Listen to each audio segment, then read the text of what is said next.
Hello friends, welcome to my YouTube channel. तो बहुत दिन हल मैं एक भिडिओ दिया ना দিব পৰা নাই। লকডাউনৰ বাবে ক'তো ফুৰিব যাব পৰা নাই। তো আপোনালোকে চাগে ঘৰতে বৰ হৈ আছে, মই ঘৰতে বৰ হৈ আছোঁ। তো ক'তো যাব পৰা নাই, তাৰ কাৰণে ভিডিঅ' দিব পৰা নাই। আৰু আপোনালোকেও ঘৰৰ পৰা ক'তো নাযাব, ময়ো ঘৰতে আছোঁ, বৰ হৈ আছোঁ। তো আপোনালোকেও ঘৰতে থাকক, পাবজি খেলক, ফ্ৰী ফায়াৰ খেলক, যিসকলে খেলে, আৰু নেখেলাসকলে ঘৰতে কাম কৰক, যিকোনো কাম কৰি থাকক আৰু বাহিৰত নাযাব মুঠতে। যদি আপোনাৰ ফটোখনত ফুলৰ মালা পুৰস্কাৰ পাবলৈ ইচ্ছা নাই, তেনেহ'লে বাহিৰত নাযাব, ঘৰতে থাকক। কাৰণ আপুনি বাচিলেহে আপোনাৰ পৰিয়াল বাচিব, আপোনাৰ পৰিয়াল বাচিলে আপোনাৰ গাঁও বাচিব, আপোনাৰ গাঁও বাচিলে অসমবাসী বাচিব। কৰোণা ভাইৰাছৰ কাৰণে সকলোৱে সাৱধান হৈ থাকক, কায়ো ঘৰৰ পৰা নোলাব। তো চেনিটাইজাৰ নাইবা চাবোনেৰে হাত দুখন ভালদৰে ধুওক, সকলোৱে পৰিষ্কাৰ কৰি। ক'তো যাব নোৱাৰোঁ, ঘৰৰ পৰা বনাইছোঁ আৰু।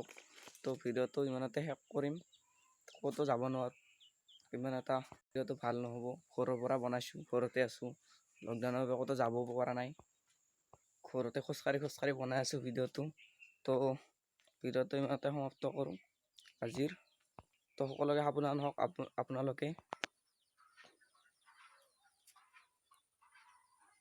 তো আজিৰ ভিডিঅ'টো ইমানতে শেষ কৰিম। Bye bye.